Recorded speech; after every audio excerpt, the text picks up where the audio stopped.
Well, there are lots of people I would like to thank. I thank the advisory board for inducting me. I thank, way back, Peter Denning and Larry Landweber for including me on the CSNet project that got it all started for me. They made me in charge of protocols at a time when I knew very little about protocols. I taught to do, and we needed to build a network to get across all computer science departments, and we didn't have enough money to afford a new backbone. So we decided to use X25, an existing public service that we could use to transport data from one site to the other.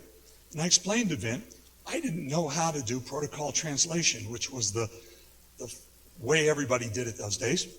And so I decided to use something that became known as tunneling. I thought I was pretty well set and approved it. Then we sent in the CSNet proposal, and the National Science Foundation had anonymous reviewers review the proposal, and they came back with very negative reviews. Now, some of them didn't bother me at all. They said, for example, this is a multi-institutional grant with multiple institutions running budgets. We're going to have to do acquisitions. And nobody on this project, it's just a bunch of professors, nobody has had any real program management experience. You ought to be a real program manager.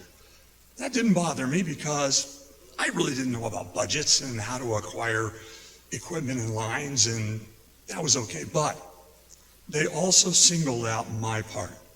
They said, point blank, that idea about putting IP packets over X25 will not work. You can't do it that way. Now, I was an assistant professor at the time. I was going to come up for tenure. As you can imagine, I had no way. I didn't want to have a black mark on my record. I had nothing to back me up except a hunch that it would work. So I dug in. I said to myself, I better find out about these protocols. What do these experts know that I don't? I worked and worked and worked. I studied all the protocols, not just individuals, but I studied how they interacted together. I thought about routing. I thought about addressing. I thought about corner cases. I thought about maybe we should do an implementation. So I implemented the protocols, put them across my tunnel. Well, a few years later, it all turned out that it worked just fine.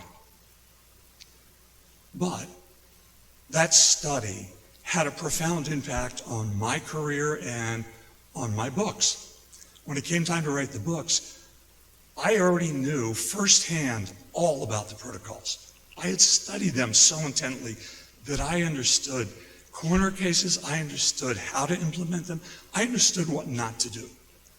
So I boiled down all the principles, all the details, and all of my findings about protocols and put them into books.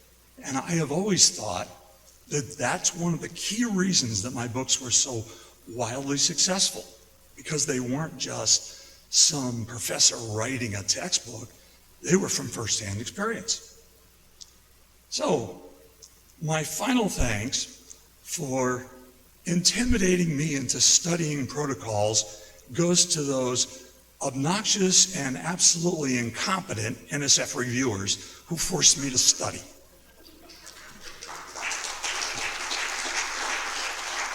Pura vida.